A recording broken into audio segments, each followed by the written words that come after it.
about all things Messianic Judaism. Each episode, we will be sharing our opinions as we tackle some of the biggest issues in Messianic Judaism. Now, here's your hosts, Rabbis Eric, David, Jonathan, and Toby. Hey guys, thanks for joining us for another episode of the MessianTics podcast. We are excited to have Garry and Petra Scott back with us again from the road to Jerusalem. We finished up our conversation with them last week and just really had a lot more that we wanted to talk with them about and wanted to give them opportunity to fully express what the Lord has on their heart. And so we're going to dive back into it. And one of the things that was really boiling in my brain as we were talking last episode, and I know this is something really heavy on Gary's heart that I hear him talk about quite a bit, but both Garry and Petra talk about it a lot, is that one of the things that plagues, especially, and I'm not going to speak to the entire world, but especially here in America, one of the things that plagues the body and realistically society as a whole is the breakdown of the family nucleus, in particular, not having a father and mother in the home and so on. And this, I thought it was a really intriguing kind of outcome or maybe accidental byproduct. I don't know how you guys realized that this was a facet of what was going on, but you talk quite a bit about the table and the Passover Seders, but particularly the table being something that God has used in tremendous ways to bring about family restoration. And so I wanted to hear some of your heart on that particular issue and how you've seen the table and the restoration of the kind of importance of Shabbat play into the healing and restoration of the family nucleus as you've gone out and ministered with the table and other things from the road. Well, that is hard to see, just that breakdown in a lot of communities, especially in a lot of urban communities, to where there's not a large representation of healthy manhood or healthy fathers in the community. And so with the introduction of the table, we're able to bring everyone from the community from all walks of life. And what we do, we sit everybody at the table. So you have the well-off, the business owners versus people just coming off the street. Everyone's sitting together and they're having this encounter at one time. And what we do is if we know or we can see there's not a male presence, there's not a father figure in that particular neighborhood, we just invite the men to do the blessing over the community over that table. And also, my heart is because I am in the community day in and day out, and I'm able to see the dynamics of when a father is present, when a father is not. And so being able to do the table helps invite just healthy male figures, right, to interact with the community on a different level to which otherwise they would not have been able to see it. So Petra can chime in. And just to add to what Garry said, most importantly, like he said, that table is equitable. We're all sons and daughters, but what we have seen is that the table establishes God as Father. Mm-hmm. So it's an immediate void filler. Mm-hmm. Because even though that absence is there... Petra, say that again. I think that was such a powerful statement. I don't want it to go past our listeners. There it is. I think the most important part about the table, especially in communities where fathers aren't present or there's just a significant absence, is that the table is equitable, meaning we're all equal sons and daughters at the table. And what the table does is it establishes God as Father. He's the head of the table. And when that's established, it immediately fills the void of absence of a fatherly presence. Wow, that's such a powerful statement just by itself. Yeah. And what we have seen as a ministry is that when people think of absence from a father, they feel like, now I don't have an inheritance. Now I don't have an identity. Now I don't have a protector. Those are the three big things that people typically look to in fathers. They look to some type of fulfillment of inheritance, identity, and protection. But when you're at the Lord's table and you say, man, I'm inheriting the rest in the shalom. What does shalom mean? It means nothing lacking, nothing missing. It's wholeness. So if I'm saying Shabbat Shalom, this type of peace to me on the Sabbath, I'm saying at this table, nothing in my life has to go missing. Nothing has to be absent because I have shalom in the Father. Then I'm also saying, whoa, he's brought me into community. I'm not at this table alone. I've got brothers and sisters that are here. This is where we can begin to see that practical Acts 1, right, lived out where, hey, you've got a need, like Gary said, hey, I may be one and only fathers here, but if I'm at this table with you, I'm covering you too. So now you can begin to even see the communal power that comes from all sitting at the Lord's table together. And then protection. What greater protection is there than the blood of Yeshua that gives us this inheritance and this divine access at the Lord's table? It's nothing like it.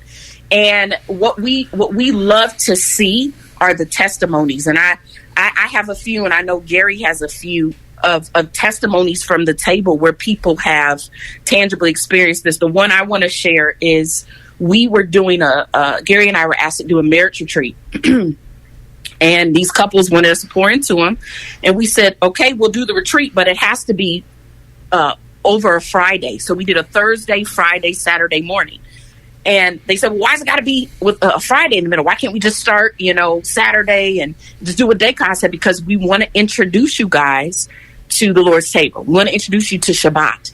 And they said, okay. And what we did was we had sessions on Thursday, and we really got to some root issues, identify some things the couples were dealing with. But on that Friday, we did Shabbat with them. We walked them through it. And when it came down to the blessing portion, we didn't just have the husbands read Proverbs 31 over the wife. What we did was we said, we want you to look at one another. We want you to say these traditional scriptures, but we also want you to give each other affirmations for what season you're in your marriage right now. And what ended up happening was what could have been 5-6 minutes ended up being 30 minutes of tears, because the couples said, we haven't intentionally blessed each other like this since the vows on our wedding day.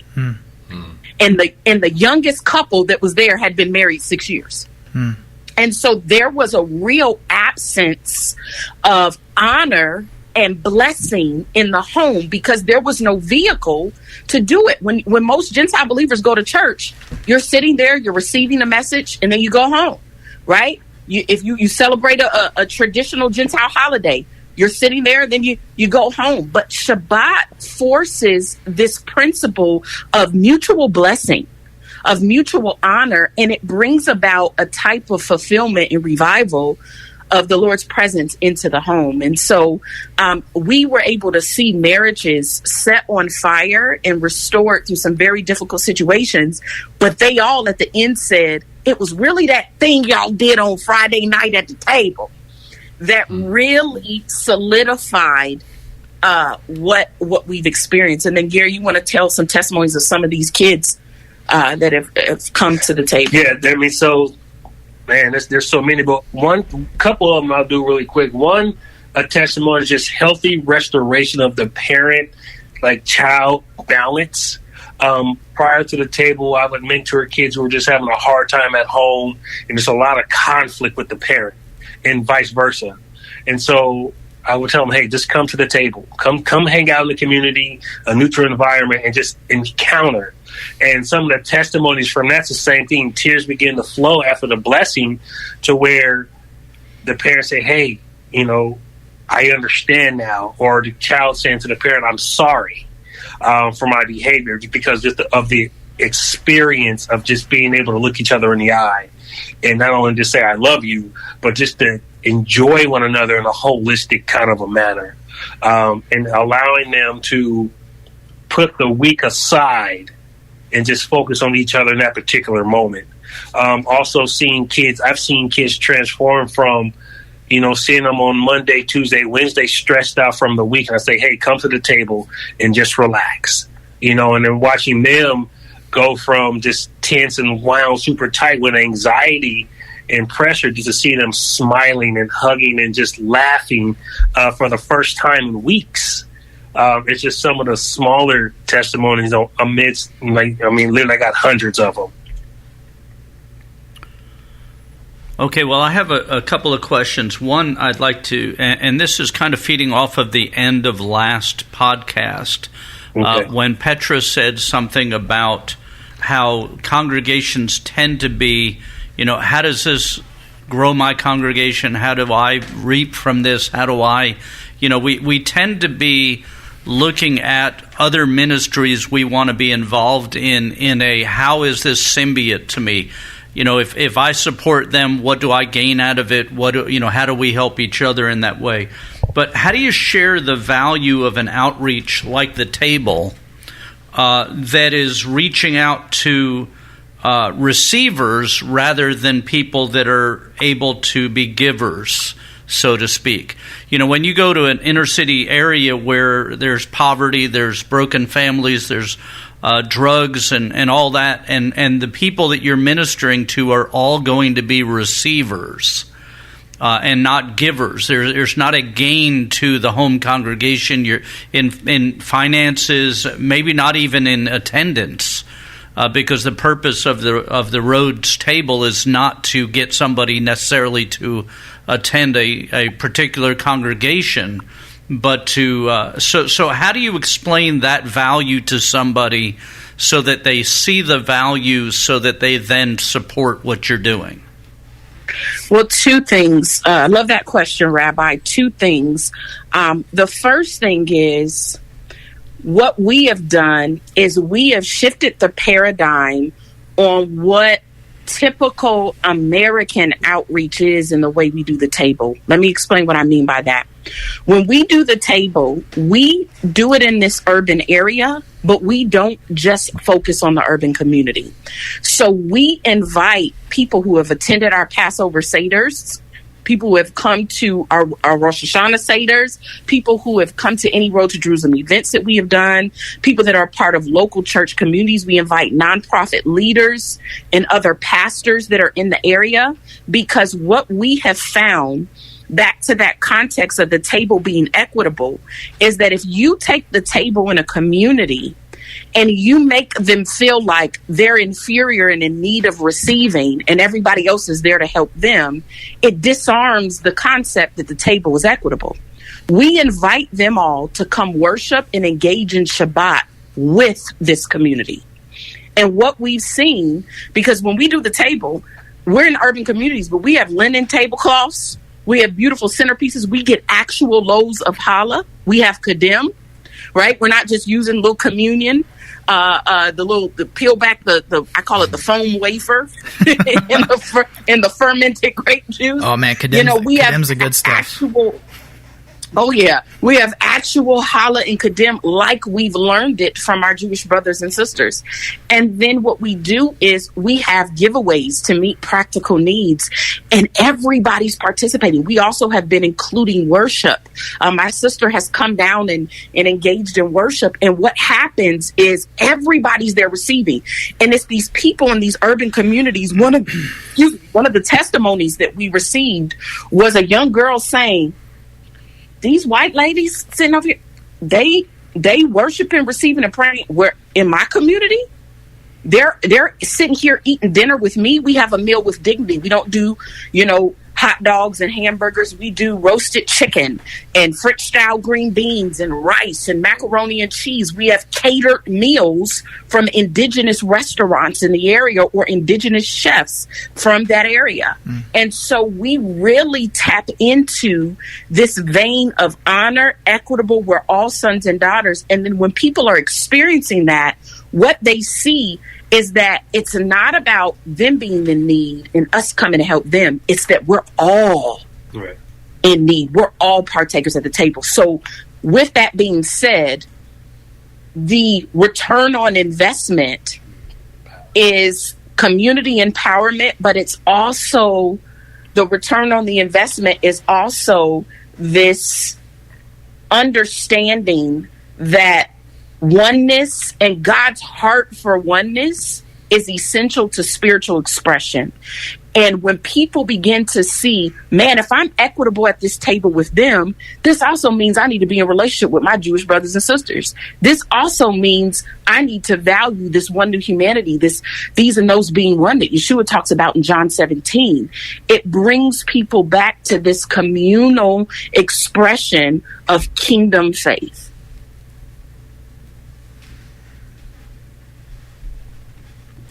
So, as you are migrating through the joys of ministry, and obviously, it sounds like you've had some really great partnerships with churches and such. What has been what's been the reaction or the interaction with the Messianic Jewish movement? I know you've come to our congregation. You've been to Bridam, Rabbi Eric and Jonathan's congregation. You've been to Adat Tikva with Rabbi Jacob Rosenberg and a few others, and have close connection with the Wilbers and so on. But what has been the overall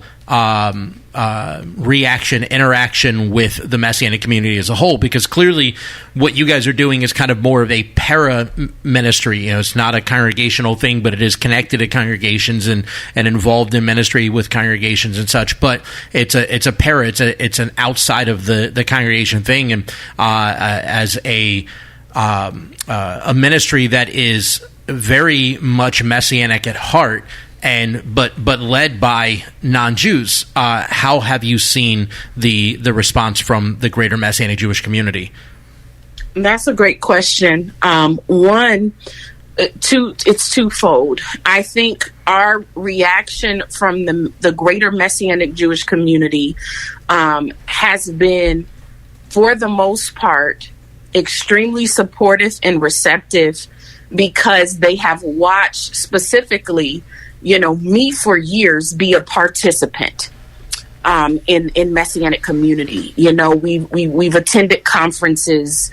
We support congregations. We support ministries in Israel, and champion, and we're allies for the Messianic community without a direct benefit, meaning our family hasn't profited, on connecting people to the Messianic community. It's been a relational thing. Our big, call and mission to really be an ally and stand with the Messianic community is something that we do out of obedience to the Lord, not necessarily out of a direct acceptance or rejection from the Messianic community. But we've really seen that acceptance, because they see, okay, you guys are the real deal. You really love us, you really champion us, and you're trying to express our purpose in the Gentile world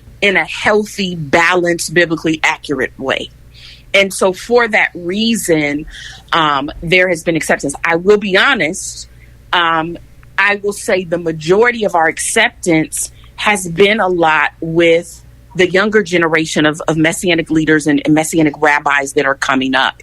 I think there is still some resistance with sometimes older generations. And I say this with humility, because I've been an observer for many years, and I've watched how a lot of the older rabbis had to pioneer and really establish the Messianic movement. And I've watched the rejection that they've experienced from the church. And so sometimes there's skepticism when you have this Gentile, leader, Gentile ministry. Are you trying to work against what we work so hard to establish? And so with love and honor, I still try to build those relationships with the older generation of rabbis, but I recognize that sometimes there is still strong resistance, because there's been great hurt from the church. There's been great hurt from replacement theology and supersessionism and anti-Semitic behaviors from those using the name Jesus. And so I tread that line lightly, but I don't shy away from it, because I still desire to see, us as a ministry championing as much of the Messianic community as we can. And so that's been important. But I also want to give this PS, is that I believe in the Great Commission as it accurately is interpreted. What do I mean by that? In churches all over America, you hear the Great Commission, go ye therefore. It's used as, this is what Jesus is saying to us, to go out and evangelize and to go out and be missionaries. No, the Great Commission was given to the Jewish disciples, right? To go as Jewish believers and be a light to the nations. And I believe that doesn't exclude me as a Gentile, but I need to be in relationship with Jewish believers that are living that Great Commission for me to accurately live my Great Commission. And so every time we get the chance to share or talk about what we're doing, we always try to find ways to empower Messianic believers. As I said in our first episode, our dream and our long-term goal is to see a 2x2 situation happen where you have a Gentile and a Jew, both believers, doing regular expressions of this demonstrated one new humanity in urban and hurting communities throughout the U.S. That's the ultimate goal, is that it's back to the Great Commission, where for instance, Rabbi Eric, you and Jonathan are doing, and Rabbi David, you and Rabbi Toby are doing. You all are that 2x2, Jew and Gentile, being a light in your communities. And there's something anointed and special about that.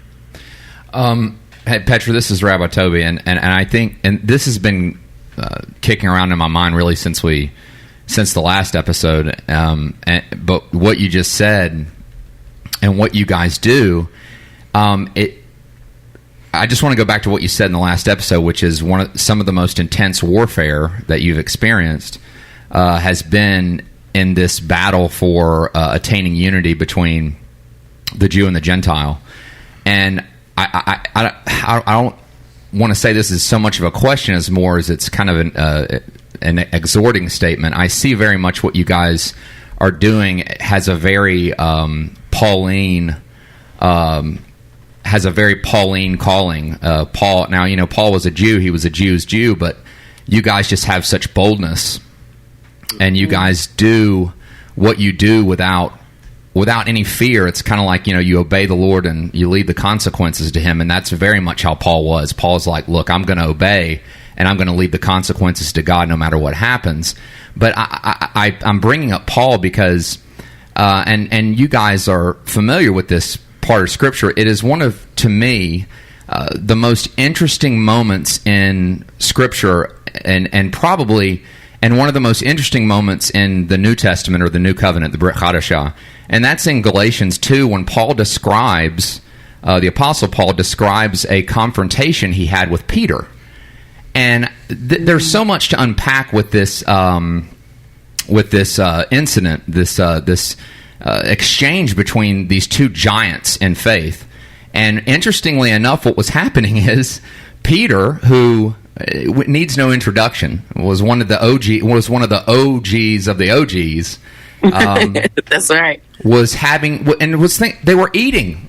What you guys do, a very important part of the backbone of you guys' ministry and how you deliver how you deliver your ministry is through having table, is through sitting and eating. And this is what Peter was doing with Jewish and non-Jewish believers. Yeah. And Paul was there. And then when members, also believers of the Jewish circumcision, but they were believers, when they show up, James and those guys, or Yaakov and those guys show up, Peter gets up and leaves and withdraws from the Gentiles. And I love Paul's reaction. Paul, because because what Peter was doing was not in line with the gospel, said, Peter, what are you doing? And I just think that what you guys, I think the Bible is saying very loud and clear, this is a struggle that we even experienced, that we have to fight against today. And I think you guys are absolutely fulfilling what Paul was doing in that moment, which was, hey, listen, this gospel is for everybody. And I love that they were having table. And, honestly, it's encouraging for me that even a giant of the faith like Peter had moments of going off mission, Yeah. So anyway, I just wanted to say that, it's just trying to move his tray. Yeah. Essentially picking up his tray and leaving when the cool guys show up. I love that you say that, Rabbi Toby, because even this is another part of Rabbi David's initial question of our impact in the Messianic community. One of the biggest responses that we get within the Messianic community has been, man, the way you guys do Shabbat convicted me. I just kind of go through the routine of it. Like, you guys took something that we've been doing without thinking since the day we were born, and you've put all of this meaning and power and symbols behind it, and I've almost taken it for granted a little bit. Yeah, is what the testimonies we've gotten from Jewish believers, and they said, you know what, it's convicted me to really be more present in Adonai's presence for what he has for me in each particular Shabbat.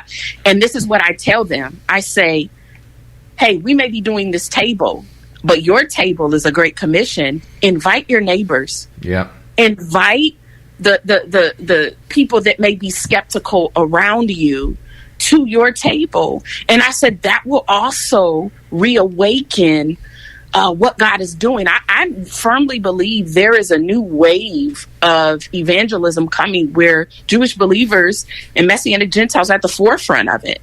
I also believe that this concept of one new humanity, I used to watch, for years before I stepped into my ordination and my calling as a leader. I used to watch my dad and coach primarily talk to Gentile audiences about one new man. And I mentioned to my father, around the time of our transition, I said, what I've realized is this message needs to be preached within Messianic congregations as much as it needs to be preached within churches. And that's why it's been so refreshing, our relationship, for instance, with Rabbi David. He is the first Messianic congregation I've seen do a full series on one new man. I have 20 years connected to the Messianic movement and have never seen a full series dedicated in the Messianic world in that context. And then to add to it, you talk about this Peter Paul. I think your role, Rabbi Toby, is so significant because I believe God is going to continue to call Gentiles to be Messianic Gentiles that live out this call like you have, but still maintain their identity, right, as a part of the nations or as a Gentile, because the Messianic community needs to have in leadership those expressions of one new humanity, just as I've seen a rise of Jewish pastors. Rabbi David brought it up, Nathan Wilbur, he's one we've done relationship with. We worked along with him to help a mega church, a Gentile mega church, understand this concept. Wow. And so I believe he's calling Jews to get into the Gentile world, but still maintain their Jewishness. And he's calling Gentiles to get into the Jewish world, but still maintain their Gentileness. This is all, I feel, a continuation of that 2x2 / Peter Paul / the power of one new man. Okay, I'd like to ask a question that kind of directs to the two of you personally, and that's this: when just being a believer, a Bible believer today, makes things a little weird anyhow, because society is pushing against it so strongly, and then to be a Jewish believer adds to that weirdness, to that the whole nother level of complexity. Level of complexity. But the two of you are African American and part of the Messianic movement and part of the church, all working together. And so I'm curious, in your unique calling as individuals, from your background, as God created you and purposed you to be, what are the biggest obstacles in being that connection between the church and Messianic Judaism and the city? And what are the biggest advantages? What do you see that God has gifted you purposely to and designed you that gives you an advantage in that ministry? So if that makes sense, the obstacles that you come across, and then the distinct advantages that God has given in your unique calling? Awesome. Yeah, we'll both answer this question. I will say this. I will say, we'll start with the obstacles. I feel that the biggest obstacle is the pull of both sides to be exclusively a part of just one community. You know, it's a common practice and it's something that we get all the time, where we'll be connected in the Messianic community, and that Messianic community says, we want y'all here. And then we get connected to church. That church says, no, we need y'all here. Right. And we're going, we can't be with none of y'all like that. You know, we can be distant mispahah, but we have to have feet in both places. That's the greatest obstacle, is even selfishly. Sometimes we're like, we just want to just lay down in one bed. But it's a missional call, right, that we have to be in both places and in both worlds. And that is, I would say, the greatest obstacle. But I think some of the greatest blessings, Rabbi Eric, and some of the greatest advantages are, just to give an example of you. You know, when I got the chance to come out to Brit-Am, you didn't just selfishly say, well, Petra, you're coming out to Brit-Am and you can just minister at Brit-Am. You connected me with a local pastor, and we had, who was skeptical. He didn't know me from a mouse in a sandy desert, right? He had no idea of who I was. But through your relationship with him, you know, we were able to have a conversation, and immediately here's what happened. The Holy Spirit took over. He says this. He said, Petra, you ghosted me, meaning Holy ghosted me. He said, I thought it was going to be a 5-minute conversation, and it was a 45-minute conversation. And he went from wanting to say, God bless you in the name of the Lord, sister, to giving me both of his services to speak, to giving me the ability to pour into his team. And that's a great honor. But Rabbi, the advantage was, here you were, a rabbi, understanding my call to both worlds. And in understanding that relationship gave access. And so one of the greatest things that Gary and I have experienced is, you know, when people relationally understand who we are. Rabbi David did the same thing. He brought me down to speak at Mayim Chaim, but had a whole luncheon for me to come talk to other pastors that he personally invited to come. I mean, that's the power of God. I mean, that type of stuff causes Gary and I to feel so humble and so honored. And I wouldn't trade that for the world. But if I was only in the church world, you guys wouldn't be able to do that. If I was only in the Messianic world, you wouldn't have been able to do that. And so the advantage is relational connections that understand the importance of both. And at the end of the day, I'm able to help, you know, the Messianics better understand the church, and the church better understand the Messianics, for the purpose of what? Journeying towards the road to Jerusalem, being one in Messiah for the kingdom of God.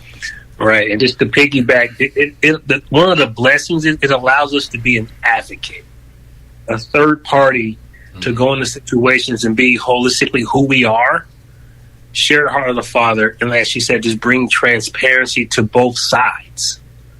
And even to help mediate and orchestrate even some of the difficult conversations, which has been a huge blessing as well to bring about unity.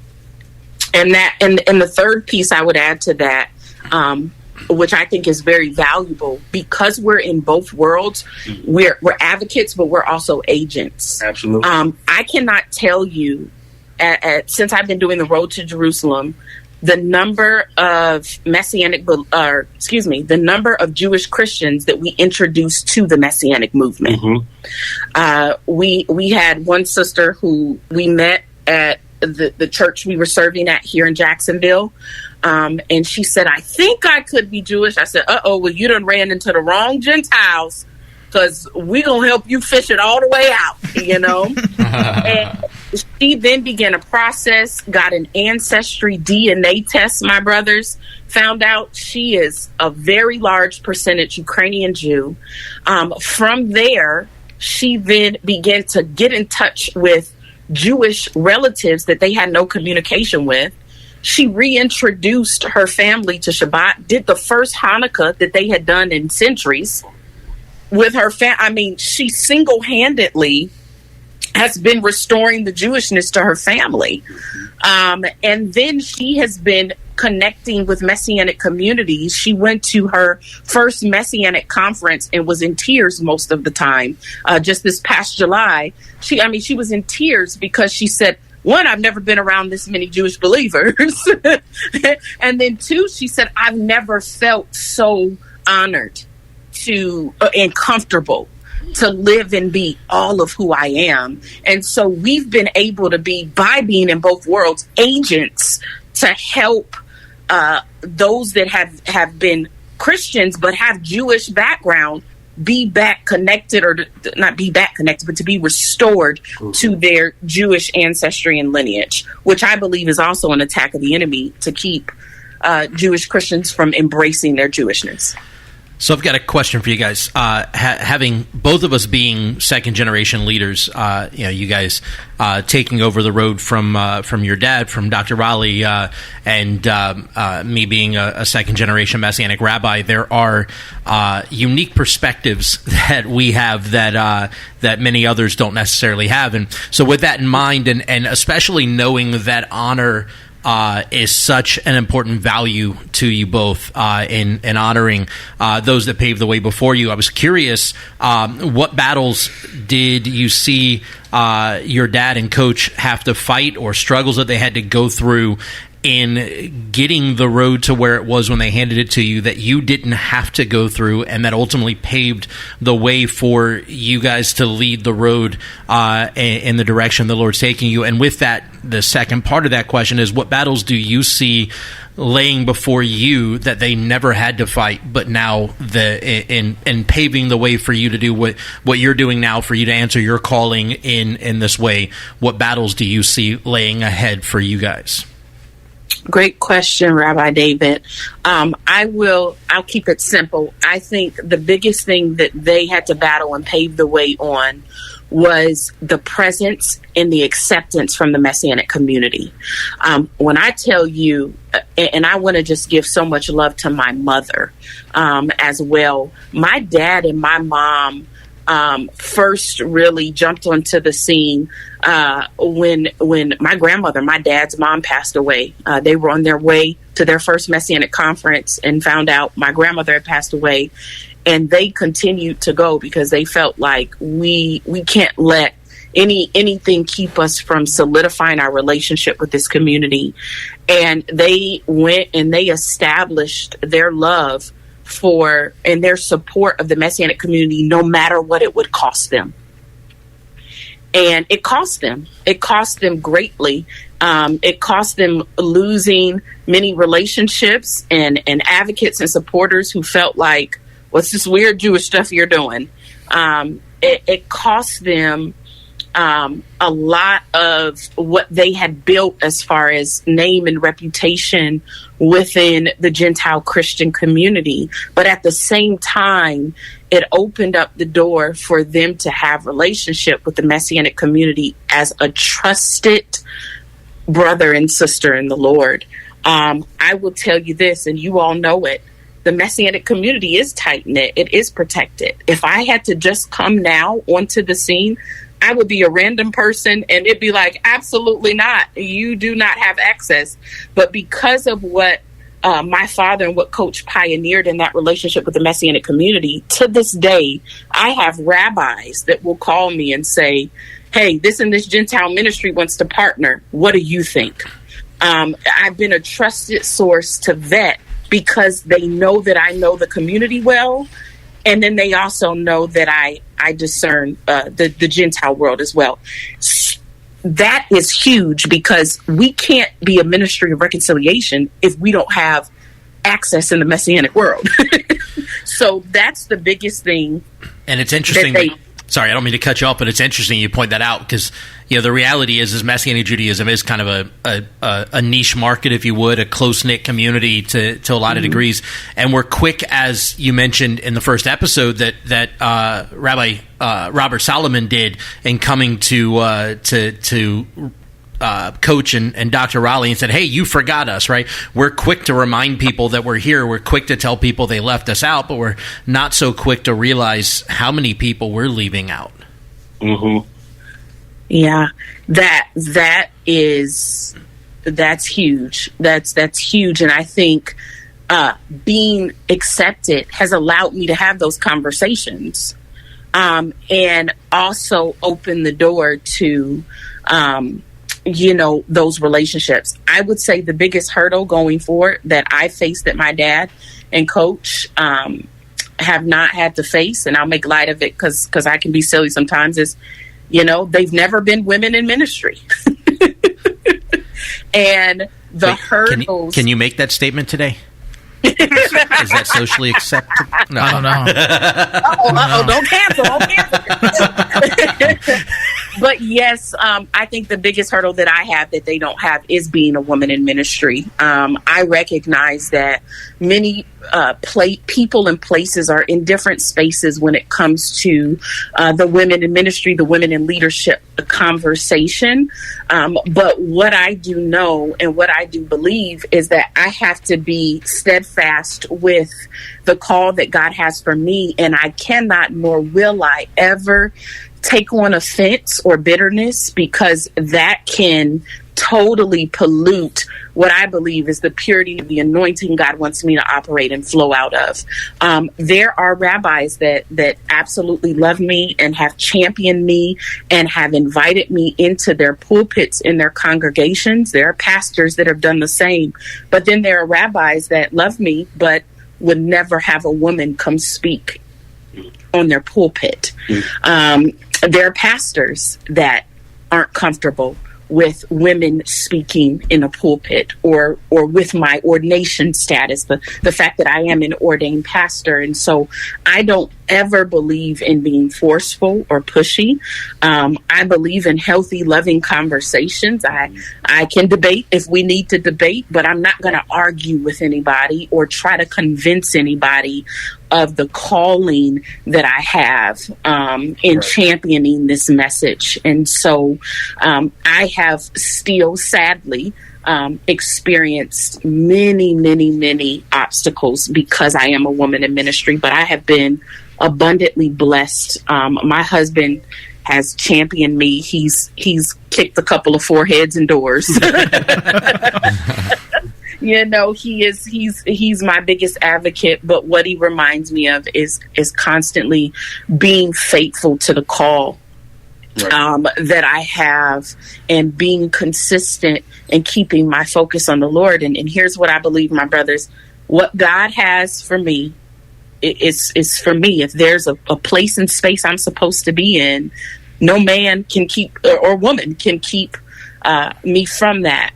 If God has gone before me, I have to just stay obedient to the course and to be consistent with that. And so while those issues may still be there, and while that may be my biggest obstacle, it's by no means a point of discouragement. Right. Yeah. I have a final question for you guys, for me at least.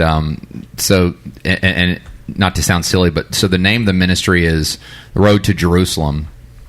So I'm thinking about Jerusalem, and it just led me to a question. Have you guys ever done any ministry there? Had your feet on the ground in Jerusalem and Israel, and done anything, in the land? Yes. So I love that question.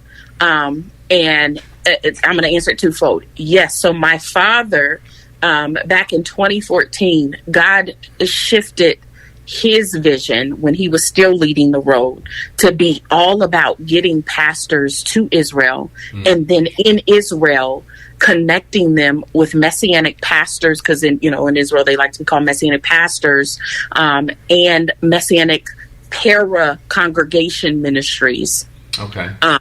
that those pastors could then have a direct connection with the land. And so he had done 2 trips, whereas the Road to Jerusalem, he took pastors to Israel, and he also even opened it up to like leaders of missional organizations, and he connected them with the Messianic pastors / rabbis that are there, and the missional organizations, and they had a mini Road to Jerusalem conference while in the land, explaining to them the importance of Ephesians 2 and one new man, explaining to them the importance of John 17, these and those being one.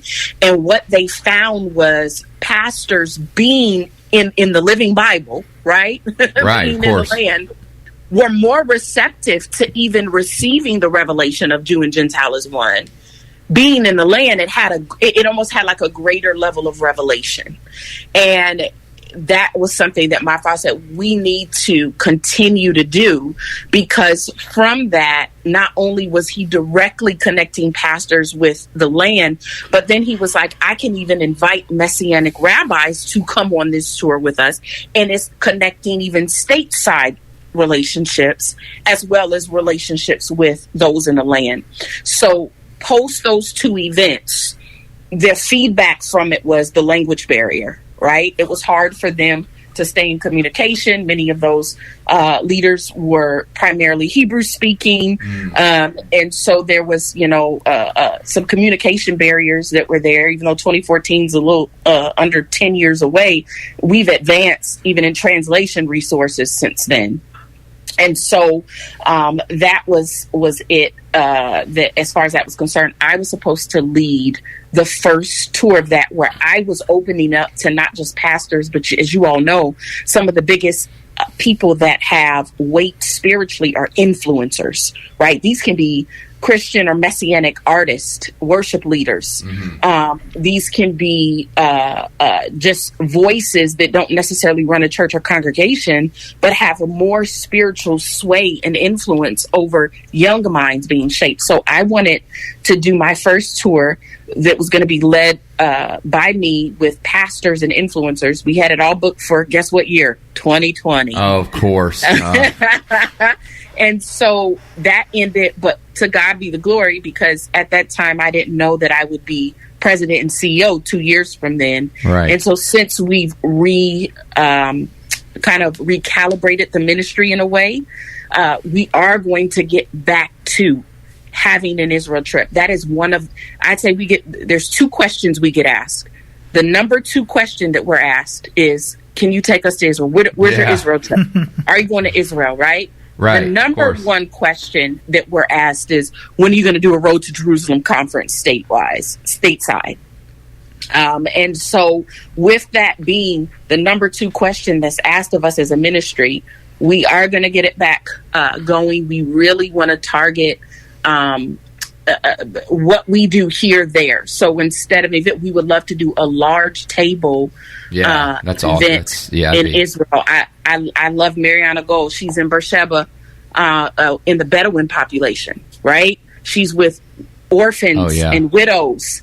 I mean, come on, can y'all see it? Can y'all see the table in Israel in those outcasted places that we're Gentiles not just coming to take pictures? Yeah, you really bring it to life. Yeah, that's why really bring the table to life. So yes, Toby, you hit the nail on the head. It's exactly part of the vision. What we want to do and where we're headed to. Awesome. Real quick, do y'all plan on having a conference stateside at some point?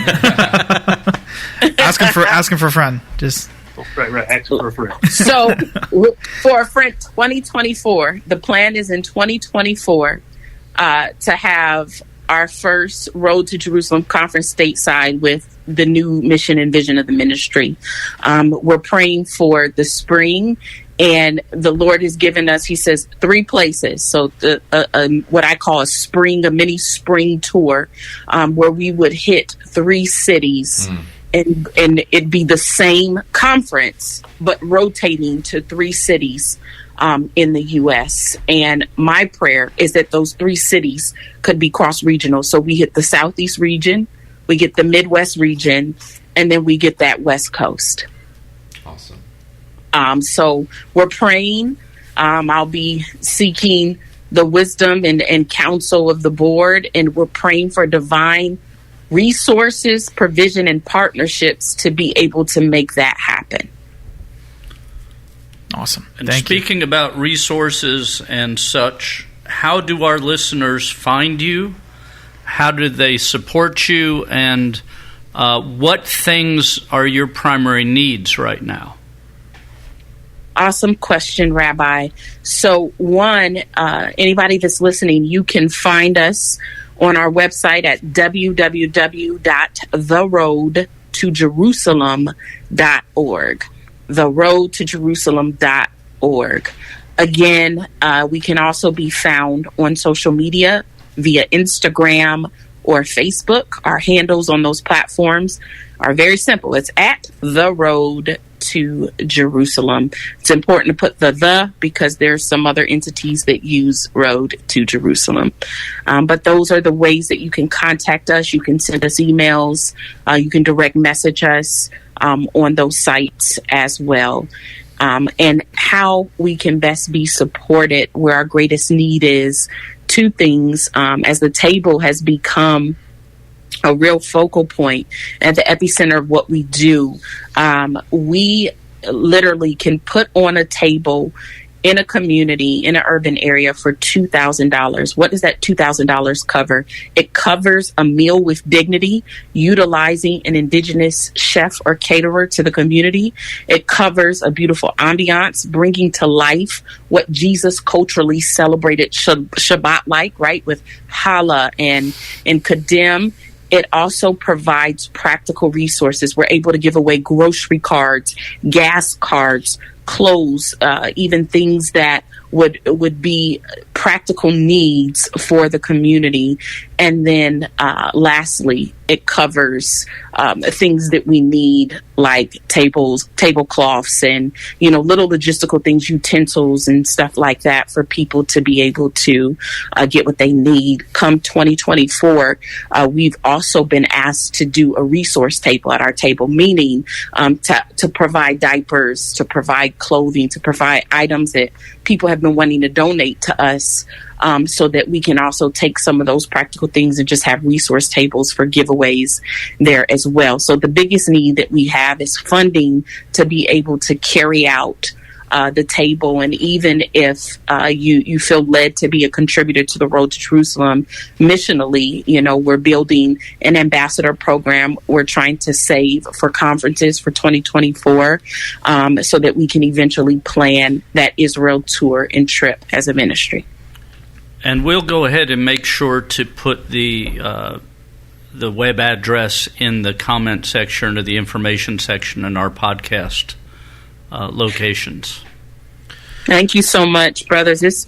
It's an honor to be here. Gary and I are, as we said in that first episode, we are avid supporters of the MessianTics podcast. What you guys are doing, you're really bringing not just biblical truths, but issues and topics. You're making it plain in layman's terms, but you're also bringing depth and revelation. So just keep doing the amazing work you all are doing, and we love being in relationship and in partnership with each of you. Absolutely. The same to y'all. We love y'all. Love you guys.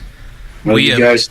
We appreciate your time and for informing our listeners on the Road to Jerusalem and on you guys personally. And we will see you guys on a future episode. Thank you. Take care. Thank you. Thank you for listening to the MessianTics podcast. Make sure to subscribe so you can be notified every time we drop a new episode. And be sure to follow and interact with us on social media at MessianTics Podcast.